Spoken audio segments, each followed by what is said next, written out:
Good afternoon, everybody. Good afternoon. All right. Happy Friday as well.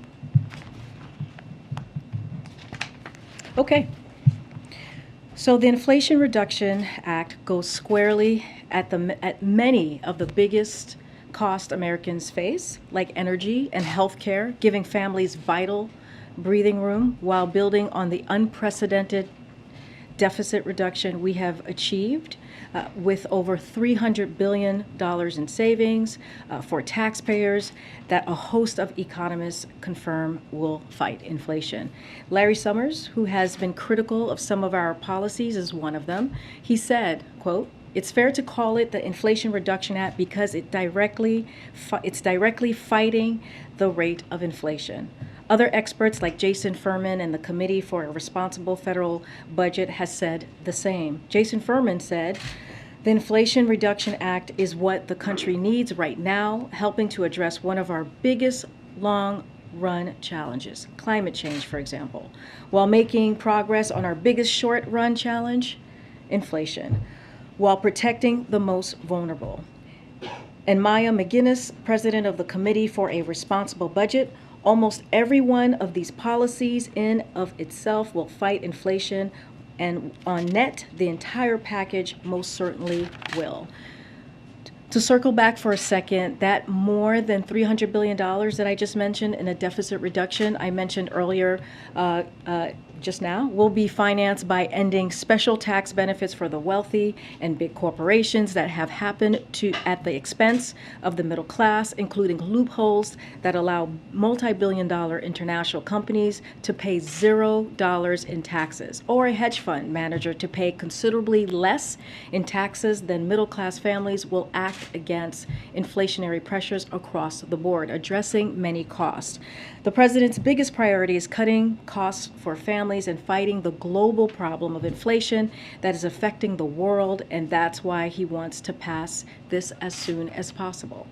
And while Democrats have a concrete plan to take on cost, congressional Republicans don't, and they are so strongly opposed to ending welfare for big pharma, cutting energy costs, and cutting the deficit that they aren't just uniformly opposed to this bill, but most House Republicans even voted against yesterday's competitiveness bill that the Chinese government wanted to kill. They even blocked legislation to help veterans exposed to toxic chemicals in service of their country. The last thing I want to talk about is the Kentucky flooding that we have seen, that all of us have seen these past day or two. And just to give you a little bit of an update, the White House is continuing to closely monitor the devastating flooding in eastern Kentucky, and President Biden is receiving updates very regularly. Our hearts break for the families of those who have lost their lives or are missing, and to all those who have been impacted. The president reached out to Governor Beshear, as some of you may have already heard, last night, and left him a voicemail offering the support of the federal government, and I expect they will speak at some point today. He also called Senator McConnell this morning to offer support. This morning, the president approved the governor's request for an expedited major disaster declaration and ordered federal aid to supplement state and local recovery efforts. FEMA Administrator Criswell is also on the ground today to tour flood damaged areas of the state with Governor Beshear and state and local officials.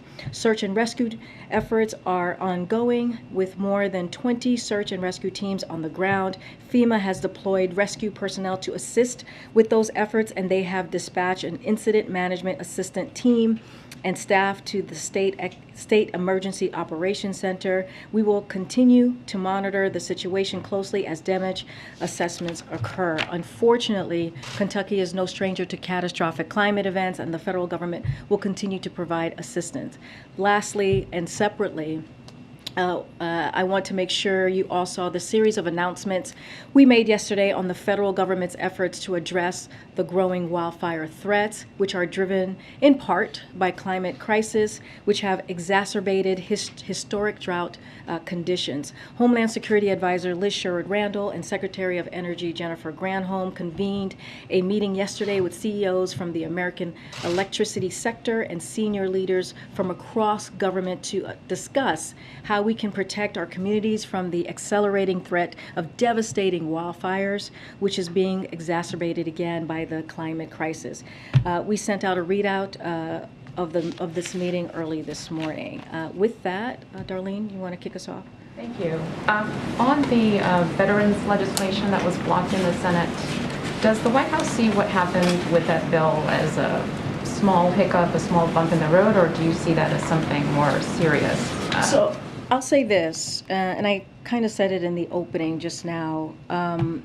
You know, we are on the verge. The president and congressional Democrats, or Democrats in Congress, are on the verge of passing this really critical, important piece of legislation that's going to help middle-class families, and that is the Inflation Reduction Act. And so that is critical, that is important, and that will help lower costs on pharmaceutical drugs. That is going to lower costs when it comes to energy costs as well, and reducing the deficit. And what congressional Republicans have done and what they have offered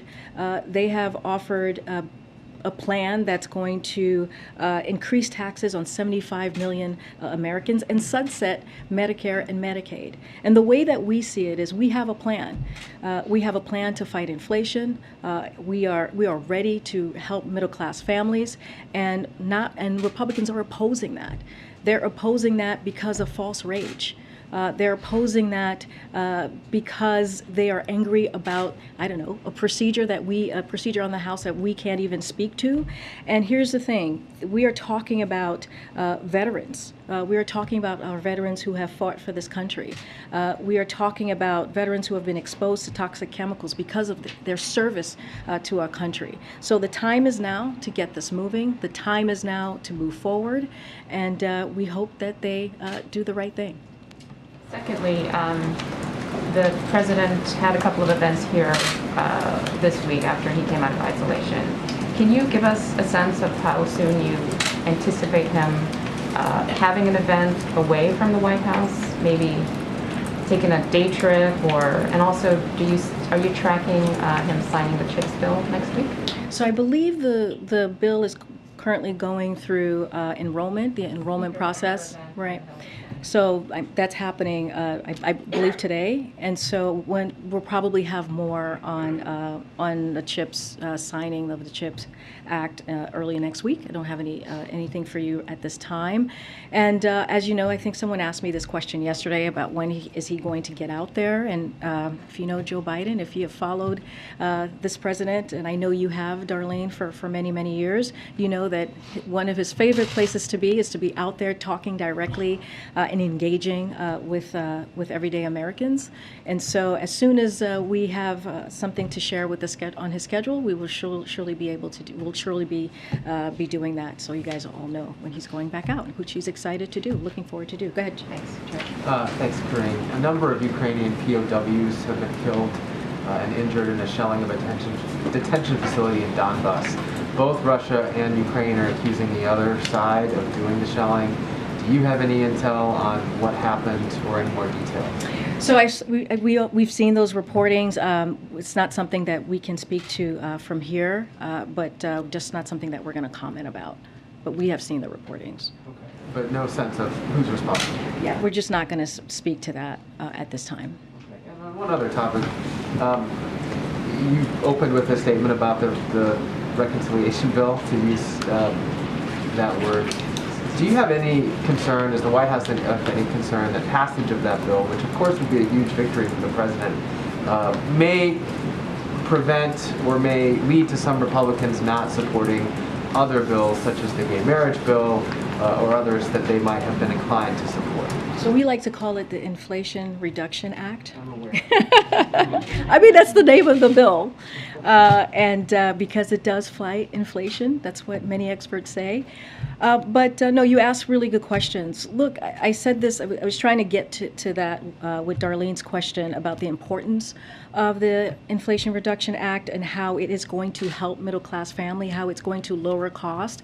And this is a plan. When we talk about having a plan for inflation, this is the plan that Democrats have.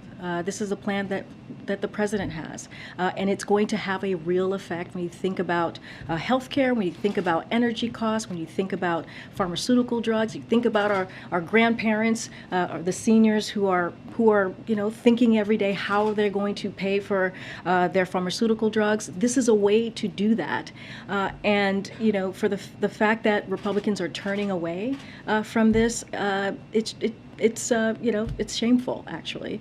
But when it comes to marriage equality, we know that this president, this is not a secret, this president has been a leader of marriage equality. He has been out front, ahead of so many other members of Congress when he was a senator, and over just the past couple of years. So this is that act he supports. We put out a SAP last week, and we're going to continue to have those conversations with congressional members and members of Congress to make sure that moves forward.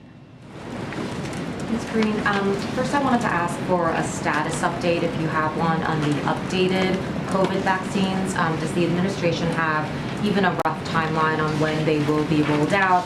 And then just generally, is the idea that certain people, maybe people with health conditions, older people, perhaps they would be prioritized first, or would it be sort of a free-for-all as soon as they're available? So just so folks know, and I'm sure you guys are all tracking this, HHS today announced an agreement to purchase 66 million doses of Moderna's bivalent COVID-19 vaccine boosters, candidate for potential use in the fall and winter. This contract announced follows a recommendation by the FDA last month that vaccine manufacturers update their existing COVID-19 vaccines to create a bivalent booster and can target BA4 and BA5. Omicron subvariants, as we know, is very transmissible. But today's purchase is in addition to, just so folks know, to the 105 million COVID-19 vaccine boosters doses the U.S. government purchased recently from the Pfizer for potential use later this year, pending FDA authorization and a recommended by CDC. Pending those FDA and CDC actions, HHS would receive the first deliveries of the Moderna and Pfizer vaccine boosters doses in early fall. So decisions about the shots and all the experts' review and the science data, that's going to be something that FDA and CDC does. We just don't have anything currently right now to share. Once we have more of what the plan looks like and the allocations, we certainly will share that. And then just have one more following Secretary Blinken's conversation with Sergei Lavrov today. Is the White House currently open to President Biden directly having a conversation with Vladimir Putin to try to make progress on the U.S.'s offer to get Brittany Griner and Paul Whelan out of Russia? I know at various points in the past there were suggestions, right now may not be the right time, just given everything that's going on in Ukraine. Just wanted an update on that. So Secretary Blinken thought it was important to make clear where we and our global partners stand on several key issues. Clearly, Brittany Griner and Paul Whelan was part of that. He reiterated our substantial proposal, which you heard from Secretary Blinken yesterday, which is on the table. And he spoke about the importance of Russia allowing ships to depart Odessa and to adhere to their grain deal. So that was a conversation that they had today. He also emphasized how Russia's plan to annex parts of Ukraine by force, which we warned about from here at the podium, would be a gross violation of the UN Charter, and we would not allow it to go unchallenged or unpunished. You heard him say, so those of you who listened in today, that we are under no illusions that Moscow is prepared to engage meaningfully and constructively yet. So Secretary Blinken made clear this was not about a return to business as usual. So we are, again, under no illusions. As far as a call or plans for calls, we do not have a plan for the president to call President Putin. At this point, is it on the table, off the table? I know that there's nothing for you to announce. But No, it's not even there's nothing for me to announce. We do not have a plan for that at this time. Hoping to ask a domestic question, but it's kind of a follow-up on the status of these negotiations around Brittany Griner and Paul Whelan. Does the administration feel like it accomplished what it was hoping to by going public with this substantial offer, now that we are seeing some engagement between Secretary Blinken and the Russian foreign minister? And are you concerned this could all just still fall apart? So here's the thing, we have made clear, the president has made clear that this is a priority for him. And in getting Brittany and Paul home, he wants to see them come home. But he's also made clear that when it comes to U.S. nationals who are being wrongfully held or held hostage, they need to come home. And he's going to do everything that he can to make that happen. And I think this is what you see by the announcement that Secretary Blinken made yesterday, by having a substantial offer on the table. We are making clear and being very transparent of what is happening. Those conversations are going to continue to go on. We are not going to negotiate from here just because it's just the right thing to do, and we want to be very careful. And so, again, this is the president showing that he is willing to do everything that he can to bring U.S. nationals home who are wrongfully It seems like it's in detained. the right direction of Blinken and Lavrov talking. I'm not. I mean, you heard from the secretary yourself. He was very clear, as I just laid out, of the three things that came up during that conversation. He also said he is not delusional. And we expect conversations and negotiations to continue. I'm just not going to say much more from here. And I just wanted to ask about some of the details in the Manchin-Schumer sort of deal in the reconciliation bill. Everyone's just had a beat to be able to kind of dig into the bill text, and we're starting to see some environmentalists really voicing concern, like acknowledging obviously these huge investments in clean energy, but frustrated by some of the trade-offs, mandates for new drilling, mandates for opening up some different parts of the country to drilling. I was struck by Chairman Grijalva saying that he was particularly concerned that the deal's promise of comprehensive permitting reform was another euphemism for gutting our most foundational environmental and public health protections. So just what's your message to environmentalist leaders in your own party who are clearly worried that the climate investments just might not be enough to offset all this new drilling potential? So I'm going to say that, I said this yesterday, which is, this is a historic piece of legislation. It is going to be a game changer for so many Americans, so many middle-class families, and that the president is grateful. We have said that is grateful for the work that has been done by Senator Manchin and Senator Schumer and others in making this happen. And so the way that we see it is going to help struggling Americans in a big way. When you think about lowering costs, we've been talking about what are we going to do with inflation. This is one of those things, right? This is going to help Medicare actually be able to negotiate to lower this cost. This is going to lower energy costs. This is the biggest investment that we have ever seen in U.S. history when it comes to fighting climate change. So this is a big deal. This is incredibly important. But we also see this as a down payment on what the president talked about in 2019. When it comes to climate change, the president has taken bold actions for this past 18 months, and he will continue to do that. It doesn't end here. He'll continue to take action to make sure that we reach his goals, his emission goals. We believe that we will meet these goals with this particular piece of legislation, but there will be more work that we will continue to do. Is it fair to say he just likes the whole bill, all of it? He is grateful, and he thinks this is a historic bill, and this will help struggling families, and this is part of fighting inflation. And also, when you think about the deficit, lowering the deficit, which we've already seen this past year, that was done by $1.7 trillion. Now we're going to add another $300 billion. This is a big deal. This is incredibly important for American families. On that note, because it's a priority for the president to pass this bill, has he or does he have plans to talk to Kyrsten Sinema, who has not yet said whether she'll support it? I'm not going to read out any calls or potential calls with other elections. Working behind the scenes to talk to lawmakers, get them on board, especially those who might be reluctant to support So it. the president has regular conversations with members of Congress. His team, as we have said, have been communicating with the senators on this bill, offering any technical assistance or any guidance that they might need from us. But I don't have anything to read out on a potential call. Okay. And then, given how difficult it is to get all 50 Democrats onto anything these days and how difficult it is to get bipartisan support for anything these days.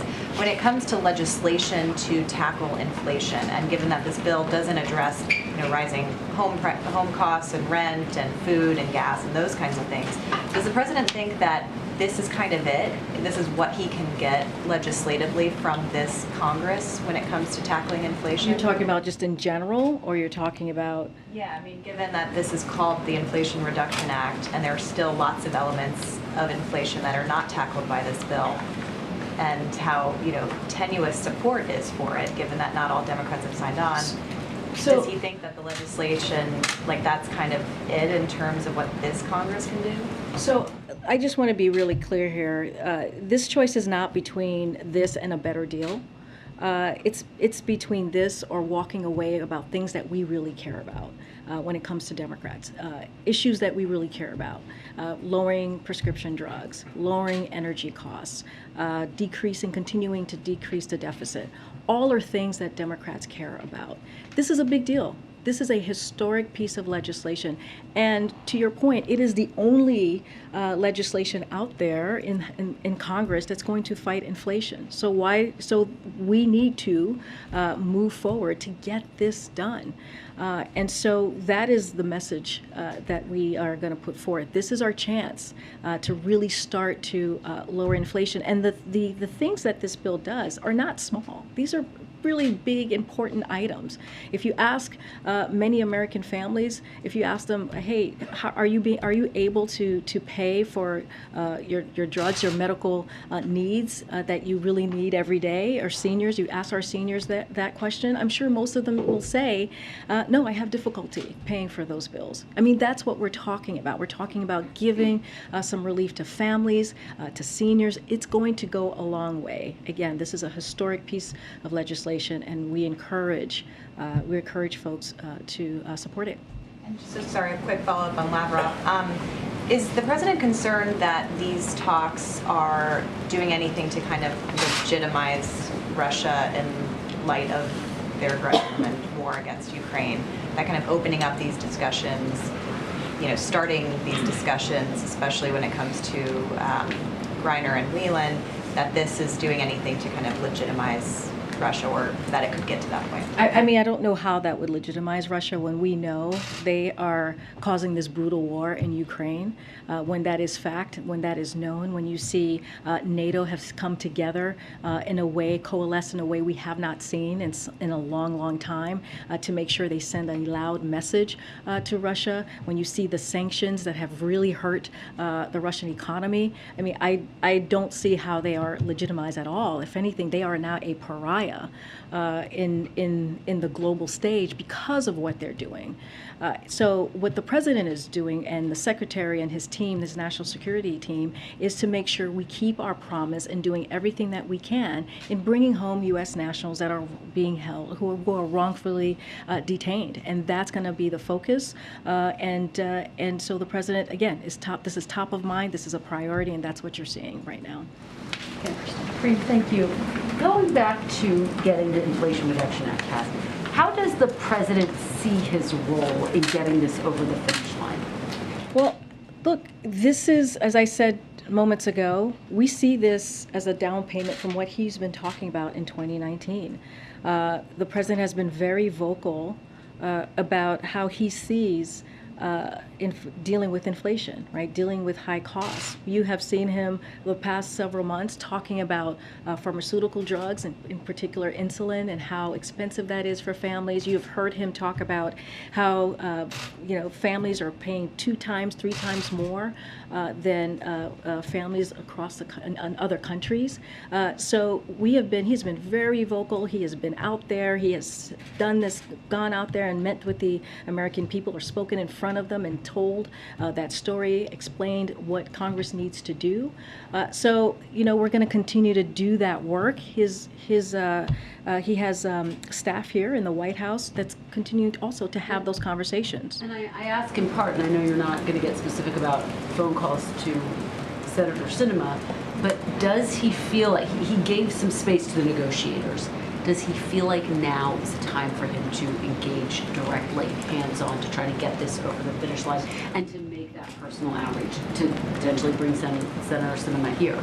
So, we're not going to talk about any outreach of any other senators, but I would say that the president has been very vocal here. He has made his point very, very clear to the American people, to the public, of where he stands on these items that we're talking about. When we're talking about climate change and energy costs, when we're talking about drugs, pharmaceutical drugs, and bringing those costs down.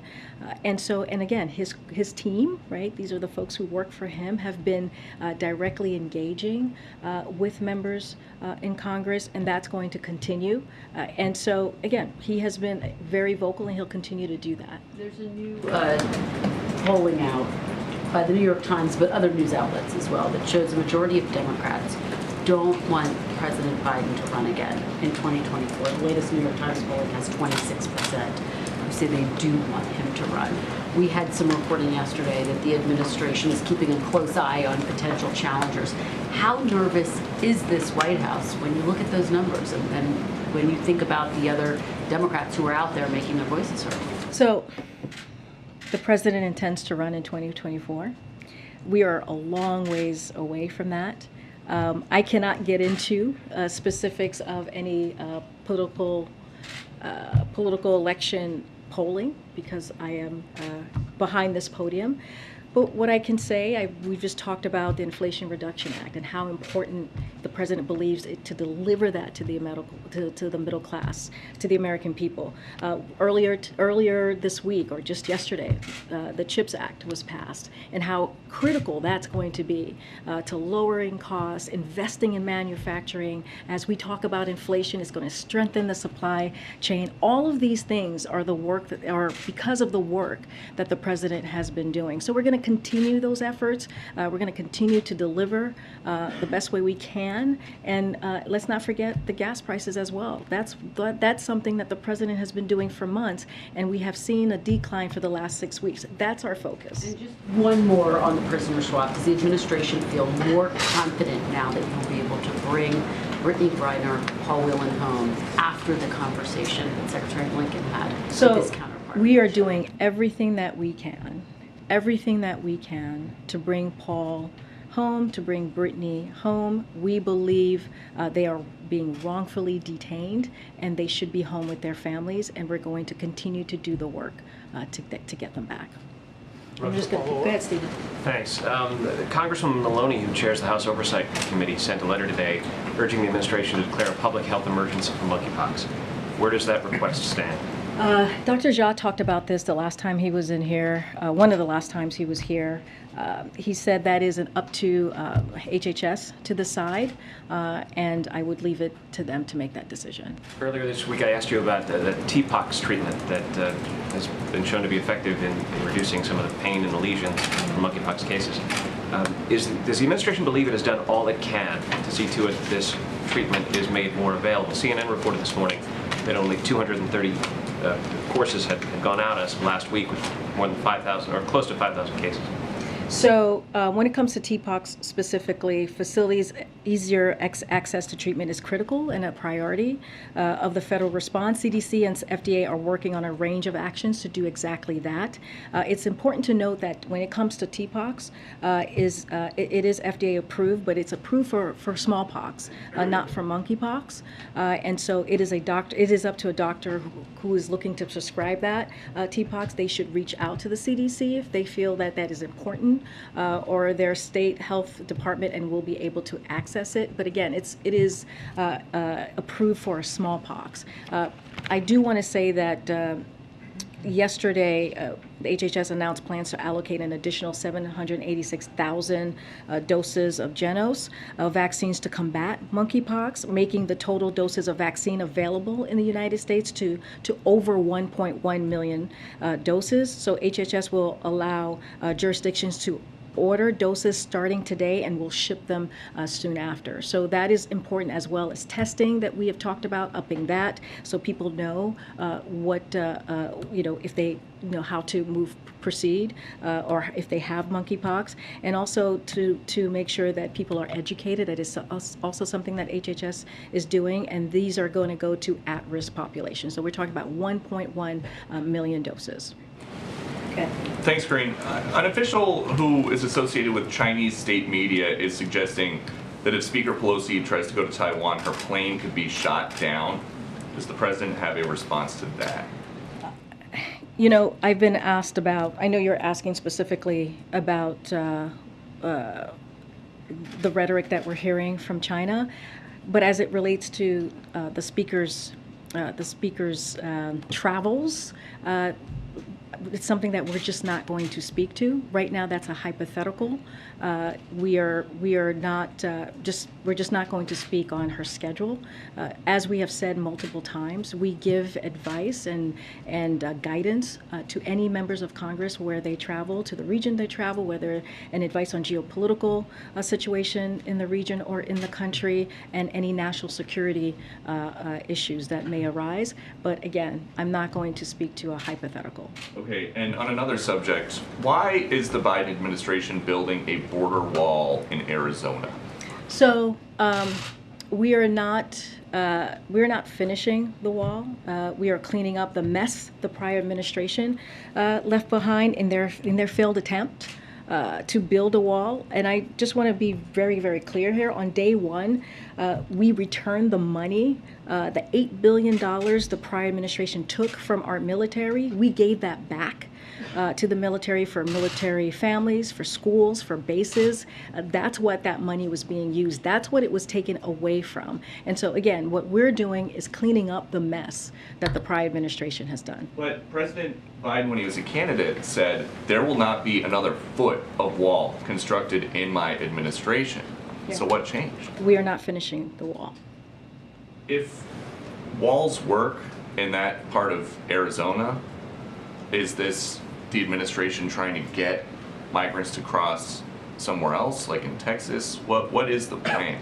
We are not finishing a wall. We are cleaning up the mess that the prior administration made. We are trying to save lives. This is what the prior administration left behind that we are now cleaning up.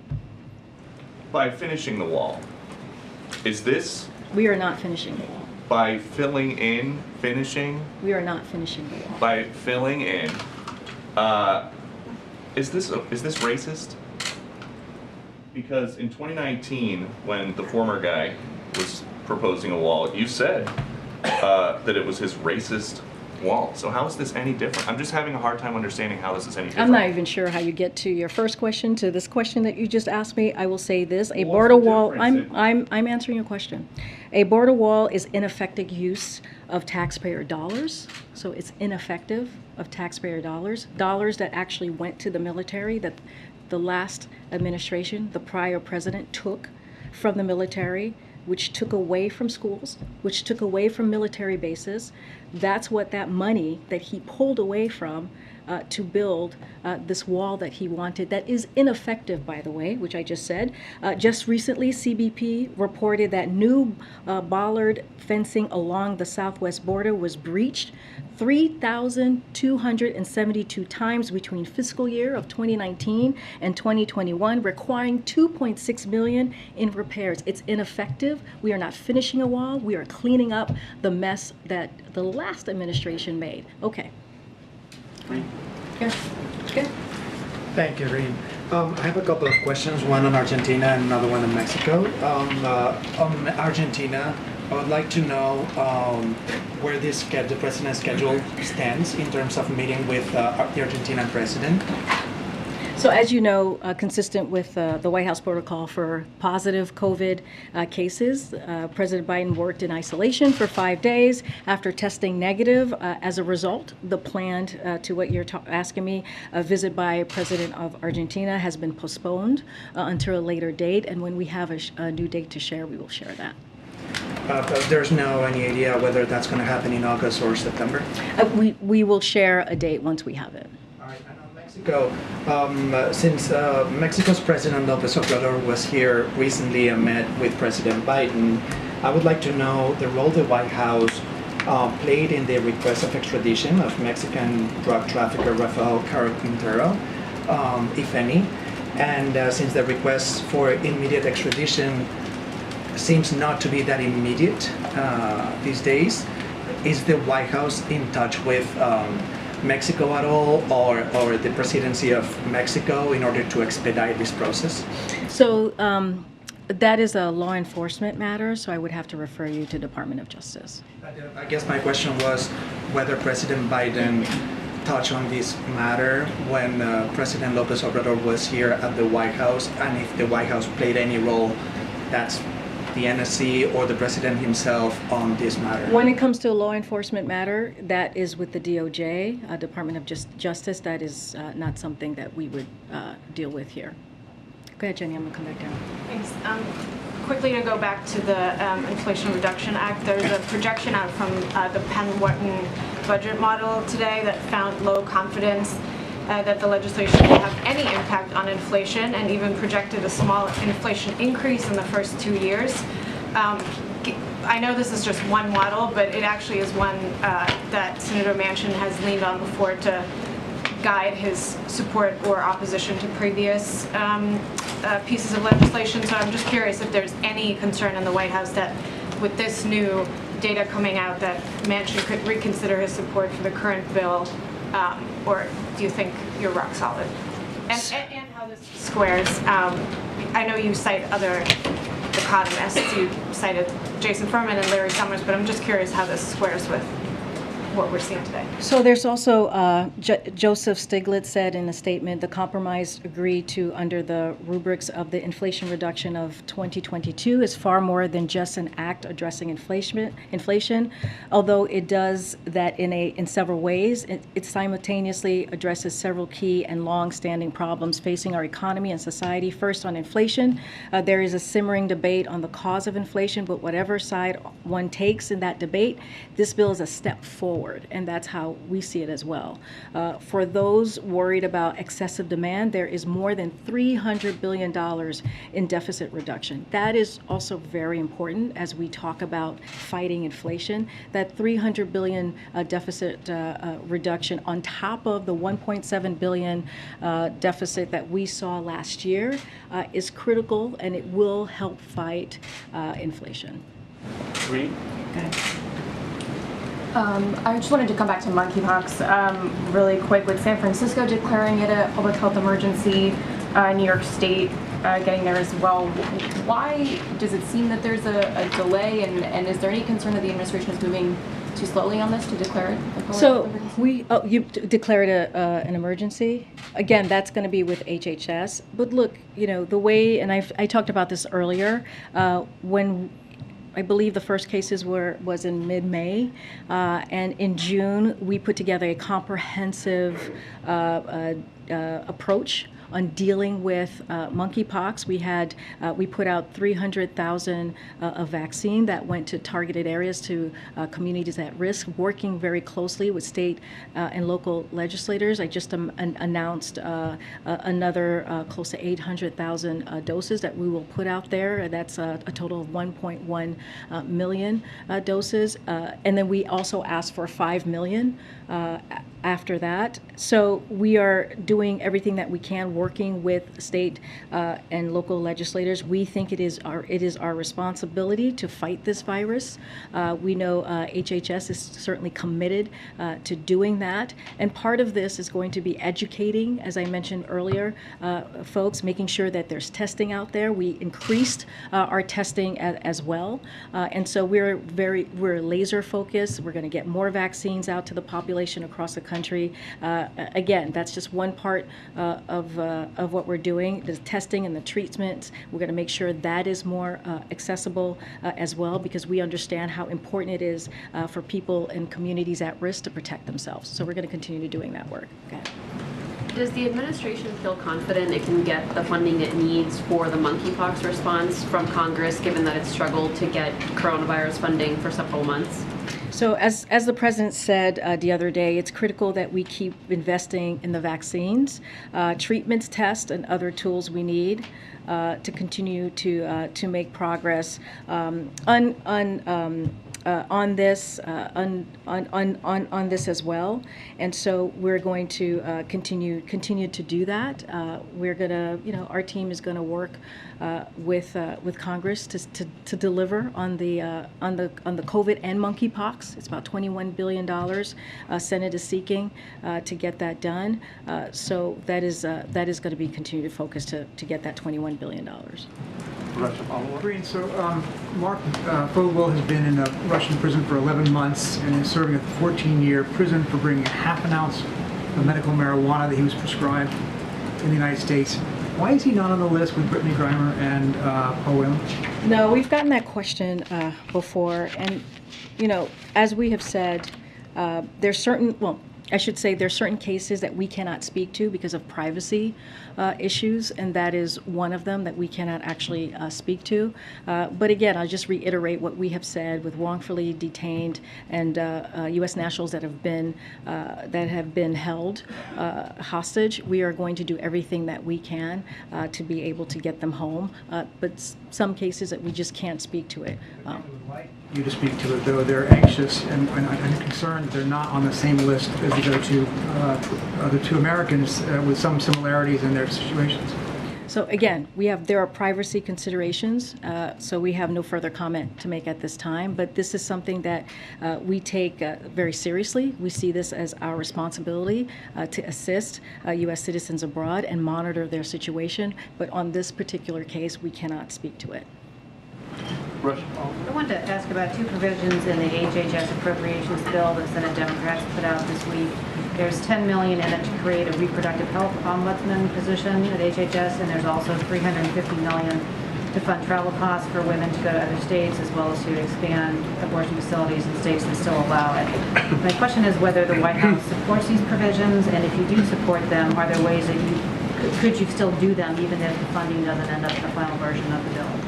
So, the president was very clear about making sure that we provide FDA medications to women and their health care who are making their own decision on how they want to move forward with their family. We know that when the Supreme Court made that extreme decision on Dobbs, it really put a lot of families and women's lives at risk. And so that is something that he made sure FDA was able to do. When it came to travel, he asked DOJ to make sure that women can travel safely when they cross into a different state to get that abortion. And so, I don't have much more to say on the HHS funding.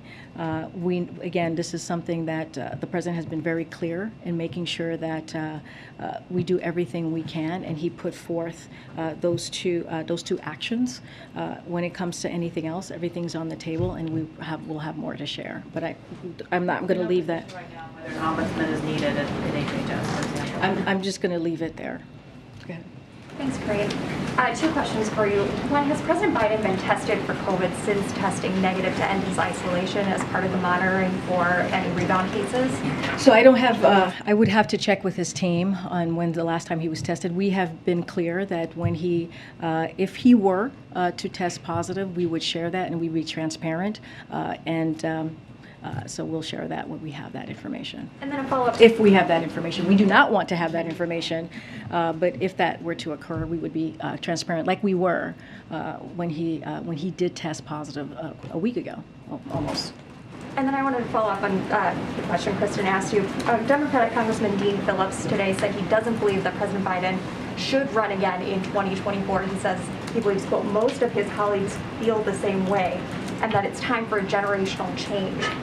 Generational change is something we've heard President Biden himself talk about in the Democratic Party. So does the White House have any response to the congressman? Look, I'm going to stay where I am, what I said earlier to your other colleague, which is the president intends to run in 2024. We are ways away from 2024. We are going to continue to focus on doing the business of the American people by delivering for families, by lowering costs for families. As we have seen, we are very focused as well on the Inflation Reduction Act, as I just went through and explained. We saw the CHIPS Act pass, which is going to lower costs for families, going to fight strengthen supply chain, strengthen our national security, invest in manufacturing. Those are the things that we're going to continue to focus on, and much more. So right now, 2024 is so far away. Thanks. On the variant-specific booster shots for COVID, so with the 66 million Moderna shots ordered, that's in addition to the 105 ordered from Pfizer. That's basically enough doses for half of Americans. Do you think that is that reflective of what you think demand will be for the booster shots in the fall? And what do you plan on doing as the administration to promote uptake in the event that they do receive approval? Well, this is something that we have planned for, and we have been very clear about needing the funding to continue the comprehensive plan that the president has. But again, we are planning for the upcoming months. We have these 66 million boosters specifically for the BA4 and the BA5. Once FDA and CDC, based on the experts' review and science and data, they'll have their decisions on that particular piece. But again, we will have more to share and bring out Dr. Jha to share more. And then is the president considering a trip to Kentucky to visit the disaster area? As I said at the top, he's being regularly updated on this. Again, our hearts go out to the families who have lost loved ones, who have just lost even so much during this time. And a lot of it is due to climate change. As we are talking through this, all the movements on climate change is what we're trying to do here. But again, he's going to stay updated. He spoke to, he's going to hopefully today connect with Governor Beshear. We don't have anything to share on his schedule at this time. Follow-up question?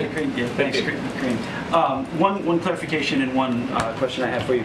On the clarification, so we've heard the argument that job creation is the reason that we can't be in a recession, or one of the reasons. But on net, we were adding back jobs, not creating, because last month, for the first time, the private payroll finally reached the February 2020 levels. So the private sector has now only created 140,000 jobs after adding back what? So what we have been saying is that the president, since the last 18 months, we have created 9 million jobs. That is, those are the historic numbers that we have seen, the strong economic strength. That are being added back. But we also have created jobs as well, as I just stated. And so that is also very important to note. And so when it comes to the economy at this point, at this time, we're seeing a transition. That's what we are after a strong economy, a transition into more stable and steady growth. And that is something that you've heard it from Brian Deese, you've heard it from economic team, that we expected. There's nothing new there. And so the strong labor market, the resilience of the resiliency of business, resiliency of the consumer purchase matters in all of that, matters in what we're seeing currently. But we understand that there's more work to be done as we talk about inflation, as we talk about high costs, which is why we continue to talk about the bills that we're seeing in Congress, in particular the Inflation Reduction Act. And so that's going to be our focus. And on that transition, when can Americans feel or see, when can Americans expect that transition to be over? So it's happening currently right now. That is what we're stepping into. We see that a little bit of a cooling, right, with the jobs numbers that we see every month. And again, that is expected, and so we'll continue to see that. Secretary Yellen explained this very well, much better than I am, because she is an economic expert and a very trusted voice on this. One of the things that she said that I think is important: a variety of risks ahead, like Russia's war, COVID lockdown, lockdowns in China and more. We have strength in the economy, a strong labor market being one strength. Consumer household balance sheets remain generally strong. Credit quality is strong. You do not see some significant increase in business bankruptcies, which is important. And so these are the things that she highlighted yesterday that speaks to a lot of what we're talking about when we talk about strong labor market and where the economy, the state of the economy is currently at this time. One more quick one, if I could, just off topic a little bit. What's the difference between Texas busing migrants to D.C. and the federal government flying migrants to, say, New York in the middle of the night in other cities? It's very different because we're not doing it as using migrants as a political pawn. Go ahead. I have 2 quick questions on Russia and Ukraine and another one on Nicaragua. So there's been a lot of movement in Congress about designating Russia as a state sponsor of terrorism. There's a Senate resolution, as you know. There's a House bill that was just introduced. So my question is, does the president support legislation to officially designate Russia as a state sponsor of terrorism, or does he believe that to be an executive purview? And if so, what are his criteria? So basically, it's a determination. This requires a determination by the Department of State on specific criteria in congressional statute. So we're looking into it along with a range of other proposals to impose further cost on Russia.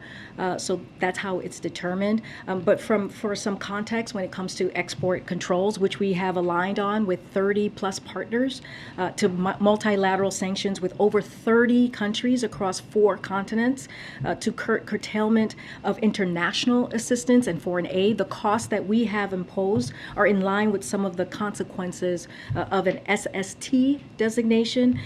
Our unprecedented sanctions are having a drastic impact on Russia. Russia's stock market has lost 1/3 of its value.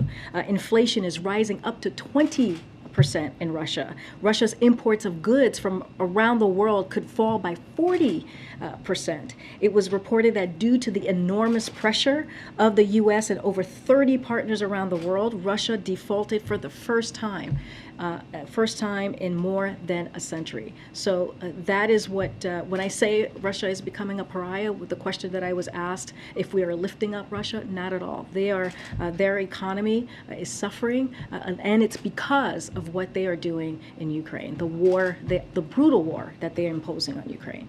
Can you confirm and or comment on Ukrainians reportedly being mistreated in infiltration camps set up by Russia and provide a reaction to that? Well, I have not seen those reports, so can't comment from here at the podium. But look, this is a brutal war that Russia has created in Ukraine because they don't want Ukraine to be a democracy, because they don't want Ukraine to be a sovereign territory. That is what Russia is doing. This is not Ukraine. This is Russia causing this war, which is causing also global challenges around the world. So this can end. This can end today if President Putin says so. This could end today. One last one on Nicaragua. So the Nicaraguan government has withdrawn its approval of the president's nominee for ambassador to Nicaragua, Hugo Rodriguez, following his criticism of President Ortega's regime. What is the president going to plan on next? So I need to check back with our team on that particular question. I'll take one last one. Go ahead. On monkeypox, as I'm sure you know, advocates and medical professionals have expressed concern about the public framing of monkeypox and that it could stigmatize the LGBTQ plus community. I've also spoken to advocates that have said that monkeypox, the name itself, is stigmatizing because of its association with Africa and the history of apes and monkeys being compared, black people being compared to monkeys and apes. The World Health Organization had a meeting about potentially changing the name of monkeypox. Advocates would like to call it MPV using the acronym. Is that something that has been discussed at all at the administration? Would they support that position? We understand, and I know so many other communities understand how a name of a virus can really cause harm to that community, and that is something that we have seen, right, this last couple of years specifically, even when you look at COVID and the different variants. And so that is something that is important to note and to speak to. I do not know of any conversations that is currently happening internally about that. Clearly, that is not something we decide on. That is something that, as you just stated, that WHO makes a decision on the names of viruses. So I would leave that to them and would refer you to them. Loans. Yesterday, about 100 members of Congress, including Senator Schumer, Booker, and Warren, called on President Biden to extend payments on the pause on payments. I know the administration has been kind of unwilling to say whether or not a decision has been made or if they're still deliberating, but I do wonder, given the recent economic reports, and to what extent inflation is weighing on that decision or deliberation. So that question has been asked by our, I think, Jared was asked this when he was here last week, and so I leave you to his comments on that. I believe Brian was asked that question actually just this week, so I refer you to his comments on that. I don't think, well, what I want to say is that it is a decision that the president takes very seriously. He understands the burden that student loans has on families, and so he wants to make sure he is making a decision that is thoughtful. And he was just asked this question last week, which was the last time that we saw him out there on the road, which is when he was in Somerset, Massachusetts, and he said by the end of August. So that's what I would expect, by August 31st. Thank you, thank you, everybody.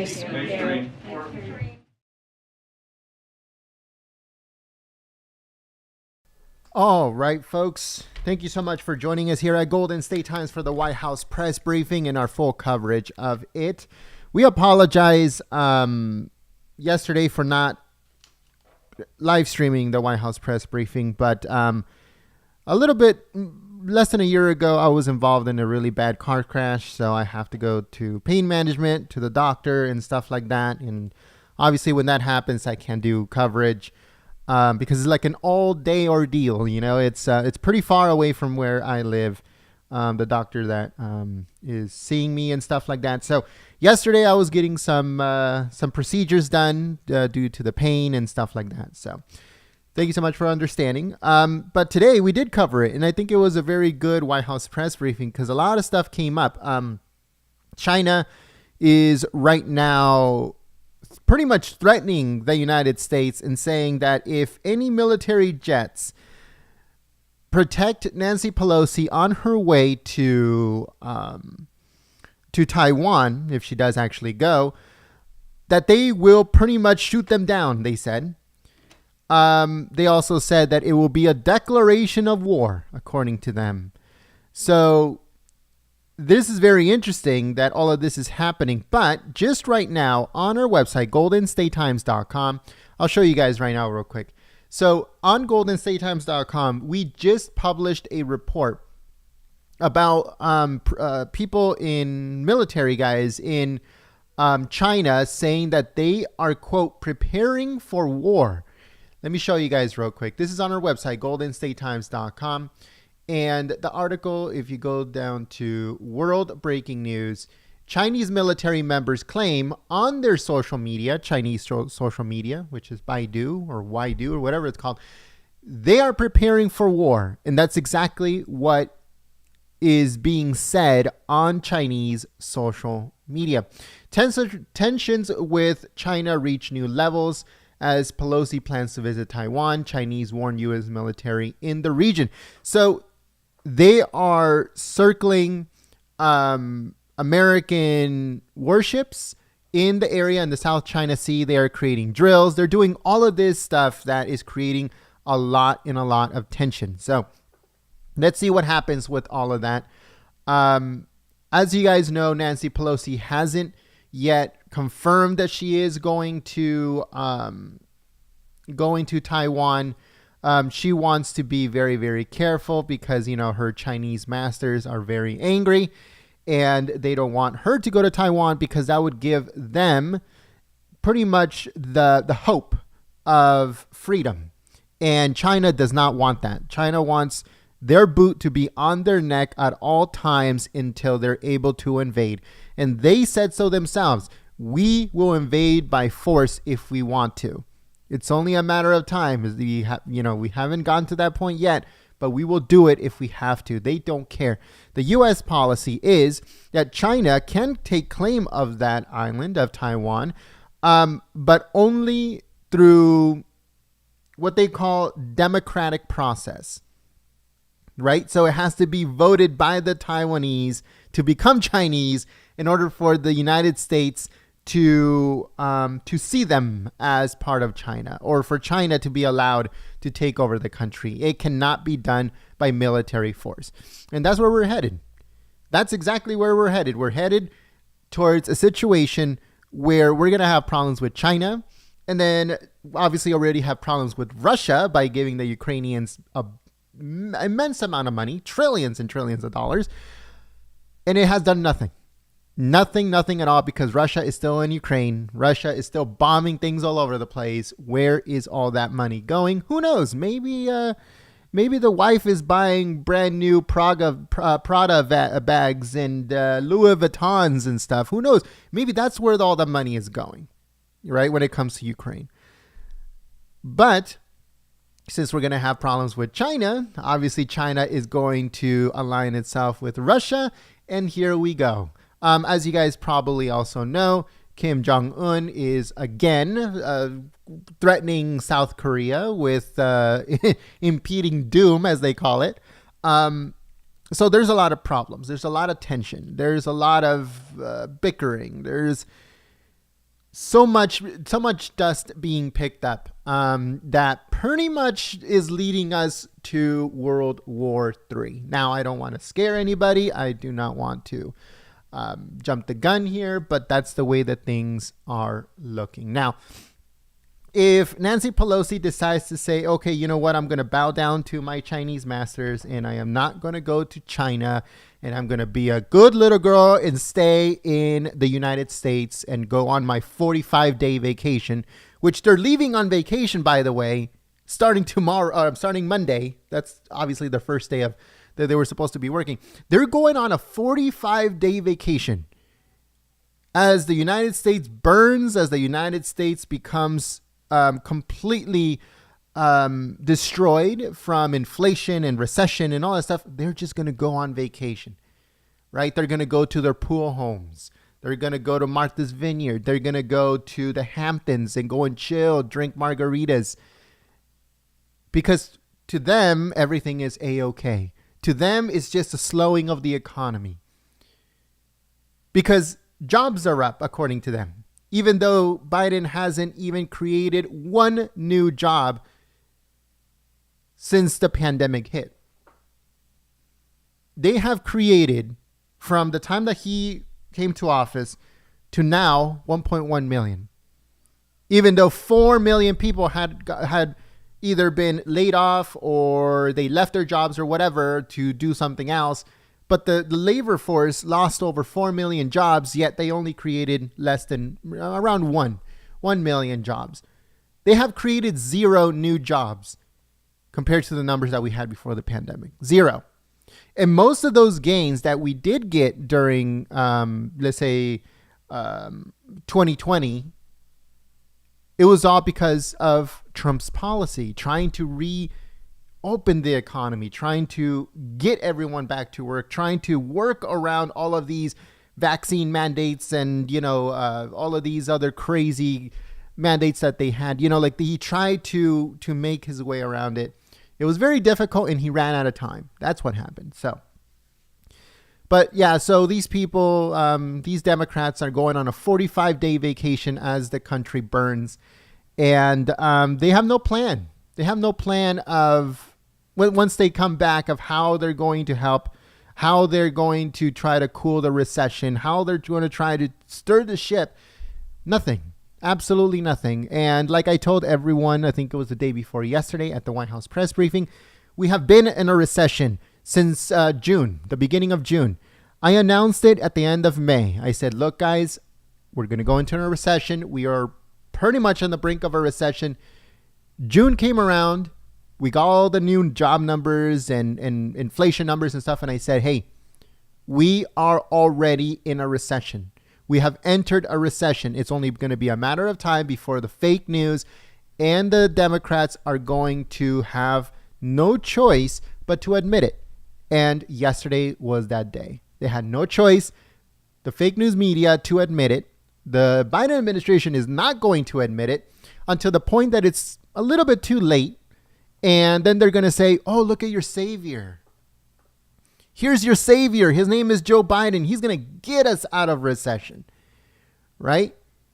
He's going to steer us out of this recession. And they're going to either pin it on Putin. They're going to pin it on China. They're going to pin it on whoever they possibly can. Most likely the Republicans. That's their first target. But if that doesn't work when they pin it on the Republicans, then they're going to try to pin it on the Russians. They're going to try to pin it on anything and everything except them, right? Even though the Build Back Broke policy, no Republicans voted for that. Kevin McCarthy spoke earlier at a press conference that's already up on the channel, where he talked about how no Republicans voted for the Build Back Broke policy that Biden pushed through that led to where we are right now, to this recession. No Republicans voted for it. So blaming Republicans is going to be their first target, but it's only a matter of time before they run that out and they won't be able to use it. So they're going to move to Russia. They're going to move to Putin. They're going to move to this. They're going to move to that until the point where I will come out on microphone and say, guys, look, we are now in a depression, which, by the way, that's going to be late. You know why? Because yesterday I posted something on the community tab. And now I use the community tab for a lot of reasons. Most of the reason that I use it for is to give warnings of what is pending, what is happening, and what is going to happen in the near future. So if you go to our community tab and you look, I post a lot, but this is why I posted yesterday, July the 28th, 2022. And I said, now that the fake news media has admitted that we are in a recession, but 2 months late, we are entering the Great Depression of the 21st century. It's very true.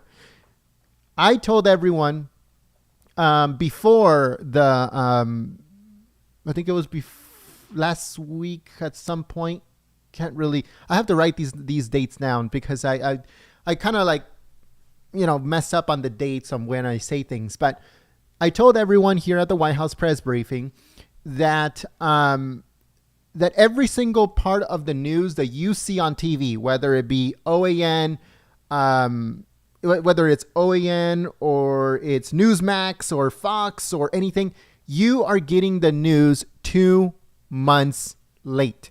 You are 2 months behind. If you focus on news on TV of any kind, it doesn't matter if it's OAN or Newsmax or leftist news networks or Fox News or anything like that. It does not matter. You are getting the news 2 months late. So now that you're 2 months behind, if you watch the fake news,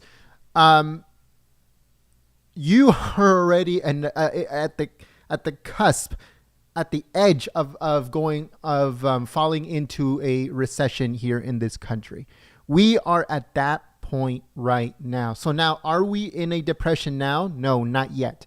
But we are super close. We are entering that type of scenario because we have been in a recession for 2 months now. And now with these new numbers, it's causing panic all over the place. It's causing panic in business. It's causing panic at Wall Street. It's causing panic at the banks.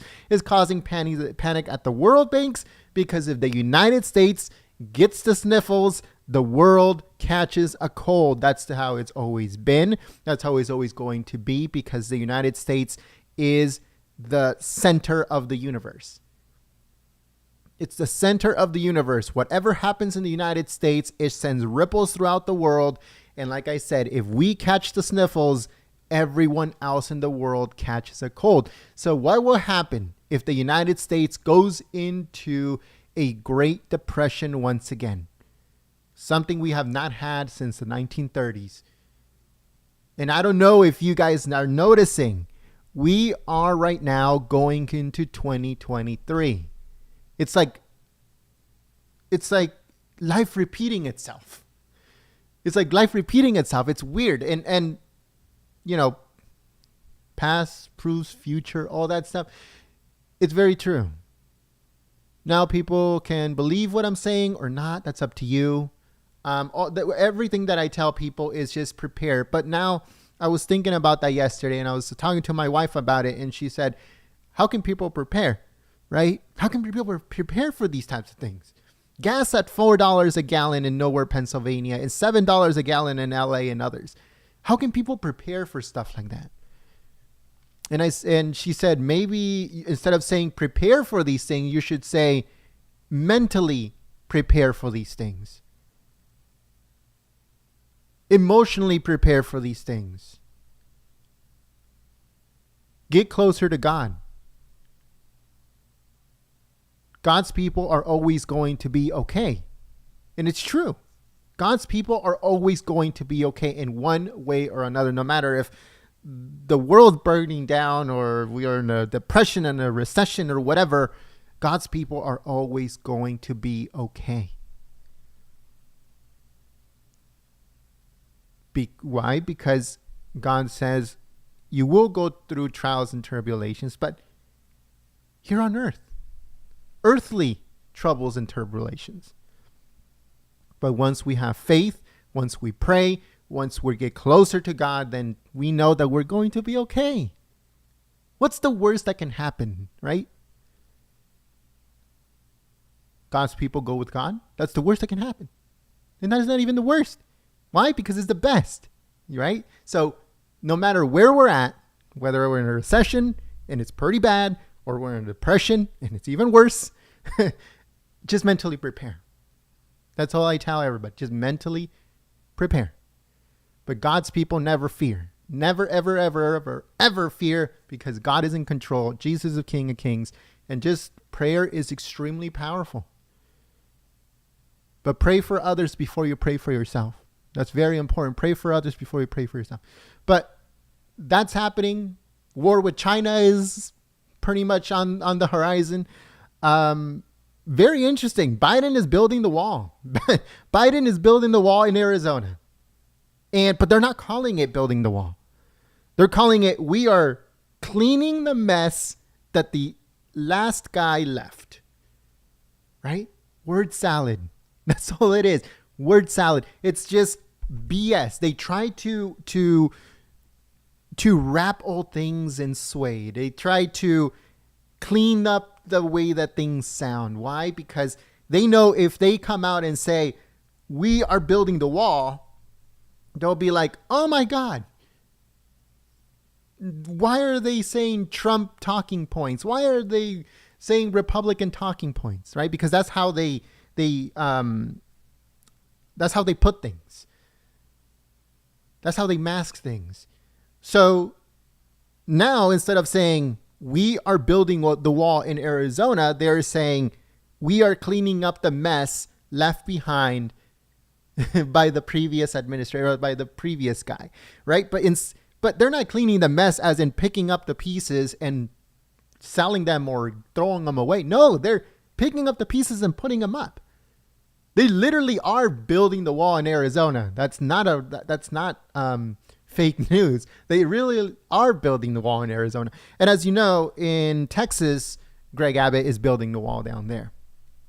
Now, you will never ever hear this from any other news network, especially not the LA Times or anything like that here in California. But there are some backroom deals being made in California regarding the wall. And those deals, as of right now, are looking in the way that California will get its wall if the Republicans refuse to run. if the California GOP refuses to endorse, because that's what happened with the whole recall thing. Never ever forget that the GOP in California never endorsed anyone in the recall of Gavin Newsom. And that's the reason, well, on top of a useless candidate being the top one, that's the reason why we have Gavin Newsom as governor still here in California. Because they got a joke, a complete and utter joke as a candidate, as the top candidate against Gavin Newsom. And on top of that, the kicker is the California GOP did not endorse anyone to run or to beat Gavin Newsom. So that successful recall was destroyed by having a joke as a candidate and by the GOP not backing anyone in that race. And that's the reason why Gavin Newsom won. And that's the reason why we still have Gavin Newsom as governor of California.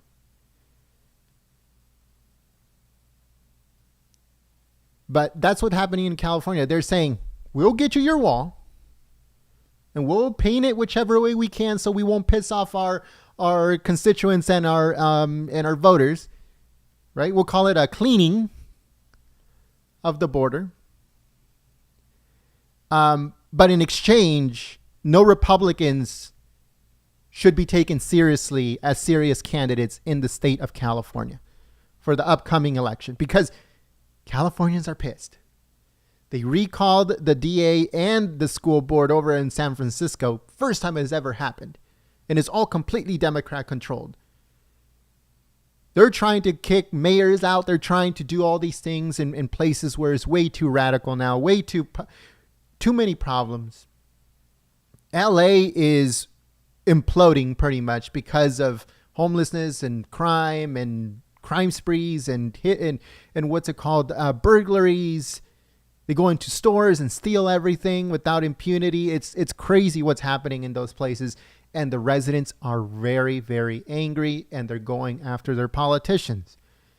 So California knows that they're in big trouble. California politics knows that they are in very, very big trouble. So they're trying to make a deal desperately with the Republicans of the state and saying, hey, you want your wall?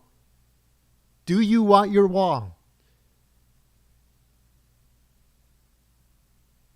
I know that the guy over there in Florida would be ecstatic if we build a wall because obviously he's going to get the credit for it, right? So you want to make your guy happy?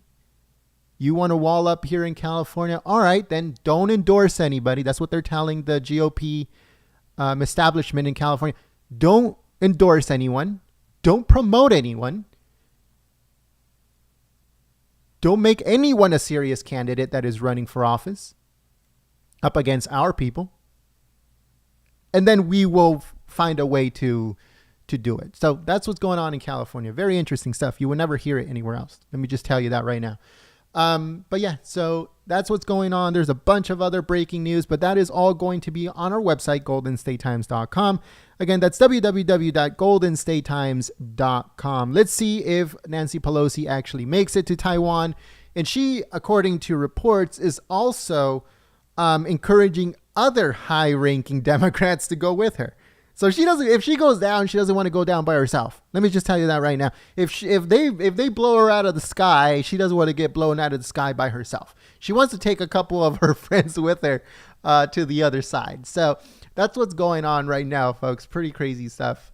Leave it to Nancy Pelosi to want to take down people with her. Also, just as a side thing, today at the Kevin McCarthy press conference, they asked them regarding Nancy Pelosi's bill to ban both Congress members and their families from trading on the stock market or whatever, private stocks. Kevin McCarthy said something very interesting. He said, so now that she's about to lose her speakership, she wants a bill to ban congressmen and congresswomen from trading in their families, yet she already made a ton of money. Right? Her husband already made an immense amount of money off trading, off information that he gave her. So according to Kevin McCarthy, if he becomes the speaker, He will make a task force. He will do investigation to see how much money Paul Pelosi, I think that's the name of Nancy Pelosi's husband, made throughout the pandemic, going into post-pandemic, and through the Biden administration time and stuff like that. They want to see what deals he made, where he traded, what type of companies, if the pandemic and all the lockdowns and stuff helped him, when it comes to all the trade deals that he made, and he traded on futures. So it wasn't like he bought stock, and so let's see how much money he made. The disclosures, hopefully they'll go after his bank accounts. If they're doing it to Trump, they can do it to him, right? If they are forcing banks to release all their money information, transactional information, if they can do it to Trump, they can do it to Paul Pelosi, and they really should. And I hope that the Republicans and Kevin McCarthy, since he's going to be the speaker, I hope that he does go through with it, because he's making a lot of promises. He's making a lot of promises. Paul Pelosi being investigated, Hunter Biden being investigated, the origins of COVID being investigated, the deals between the White House and China being investigated, and a bunch of others, and a bunch of other things. So let's hope that they do actually keep it and they go on with it, because it's going to be very interesting to see. Hope not.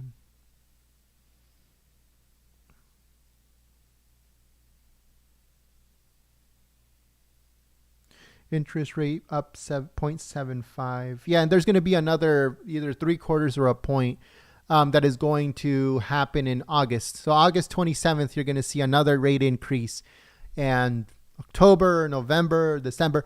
But the difference between August 27th's rate increase to others is that at that point, on August 27th, they're going to come out, the Federal Reserve Chair, Jerome Powell, he's going to come out and he's going to say, oh, this is how many times we are planning to raise the interest in 2023.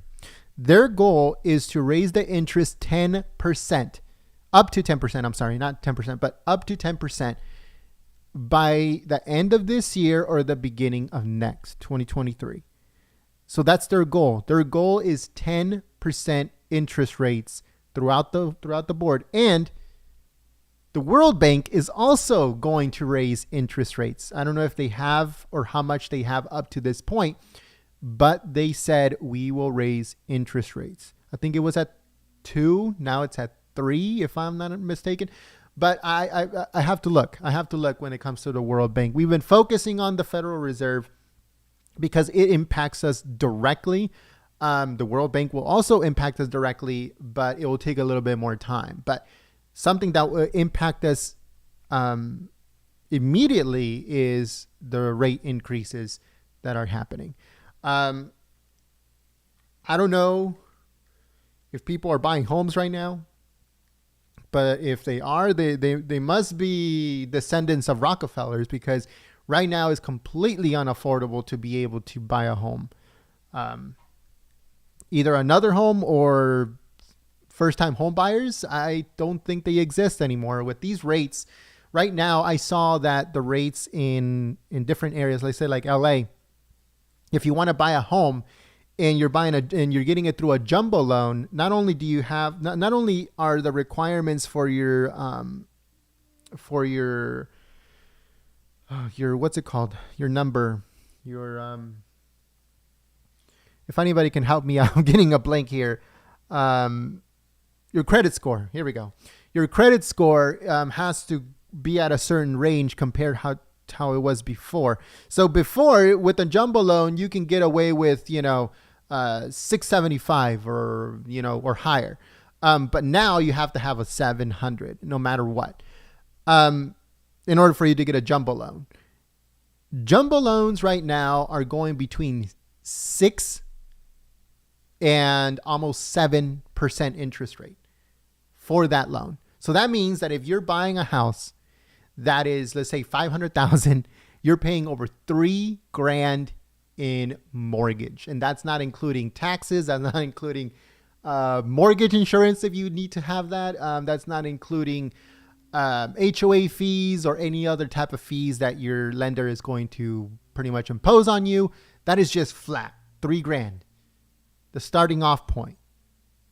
So at the end of the day, some people through their mortgage, they're paying, I don't know, $3,500, $3,600 for a $500,000 home, which is crazy. Because let's say over a year ago, for a $500,000 home, interest rates around 3%, maybe 4% if your credit score is not great. Then you would have been paying for a $500,000 home $2,000, maybe $2,600 with all the extra fees, insurance, whatever, HOA. But now you're going to be paying $1,000 more.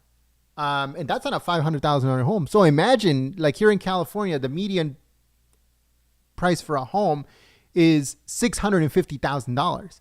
And it's very rare to find something good at $650,000, especially if you want to live in cities that are more, closer to the beach or whatever.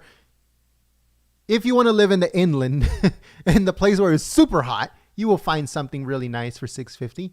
If you want to live closer to, like, let's say LA, Orange County, San Diego, or Ventura County, there is no way you're going to find anything for $650,000. You can't even find a shack.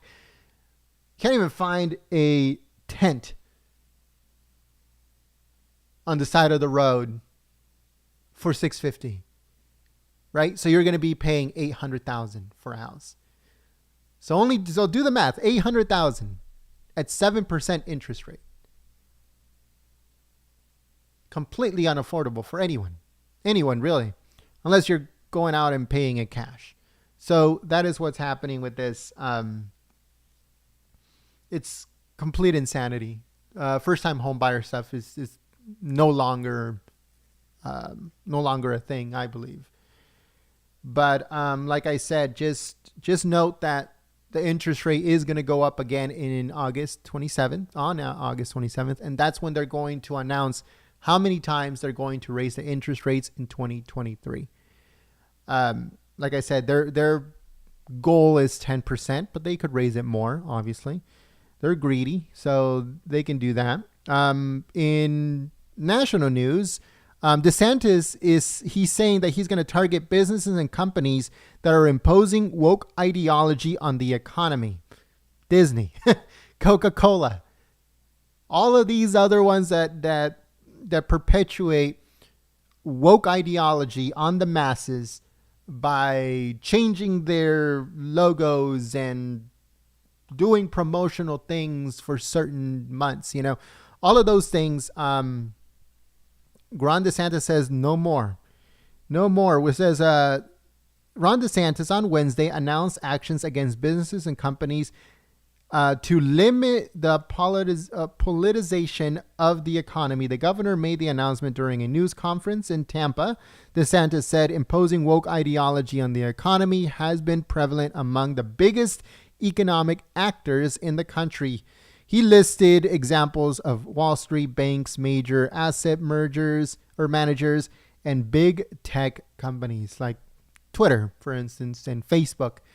YouTube is crazy because YouTube took off the thumbs down button pretty much when they started noticing that one live stream of Biden will get 10,000 thumbs down and 500 thumbs up. And they said, no, we can't have this. So they took off the numbers from the thumbs down. So you can still click the thumbs down, but it won't tell you how many thumbs down it had, right? So that's the type of stuff that is happening. They would have never done that under Trump. They would have taken off the numbers of the thumbs up button. To be honest with you, it would have been the other way around if it would have been Trump. And they did. That's where shadow banning started. That's where censoring started very big during Trump. I think his second year already, or his third year. That's when they started really cracking down and started banning everyone. They were just setting the stage to ban Trump at that point. So they were using a lot of other accounts as kind of like a testing ground to see what people will do if they start banning a bunch of people. And since nobody did anything, then they're like, okay, well, nobody did anything with this guy and he had a lot of followers, and nobody did anything with that guy, he had a lot of followers. Well, if we ban Trump, it won't do anything. And that's exactly what happened. So Ron DeSantis is doing a very good job making sure that he goes after woke companies. But it's only a matter of time before they try to take him out in a way, not by any bad thing, but I'm saying like try to vote him out in any way they possibly can. You know, if they did it to Trump, they did it. They can do it to him, no problem. That's for sure. But that is one of the reasons why the Republican establishment wants Ron DeSantis to not only run but to win in 2024. Even though the American people want Trump to run and win in 2024. But only time will tell. I can make my prediction, I guess you can call it. I can say what might happen, but I don't know. I'm not a magician. I am not a fortune teller. I'm no one special to know these things in advance. But one thing that I can say is on things that are happening. Why? Because there's chatter. There's people in the background, the ones that are creating it, the ones that are writing the script. They talk. Being very, very honest with you, they talk. And they say, hey, look, man, we're already in a recession. It's like, but wait a minute, we're in June. It doesn't matter. We're writing the script. It is going to happen. We're just figuring out a way to how to make sure that Biden doesn't get the full brunt, of the hit, like. But the script is already being written, man. It's June. And I go, okay, well, I guess, man, crap.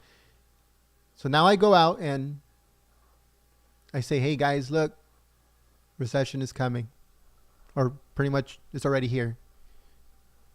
So that's basically how it happens.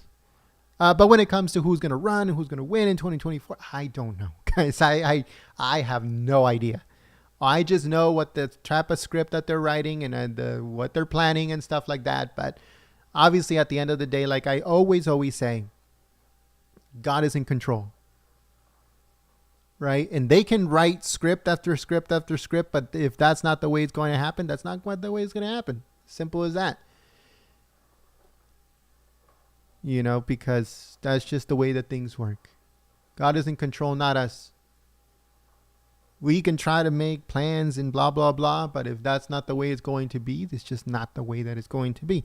So let's see. Only time will tell. Only time will tell what's going to happen. If Trump becomes president, fantastic. Beautiful.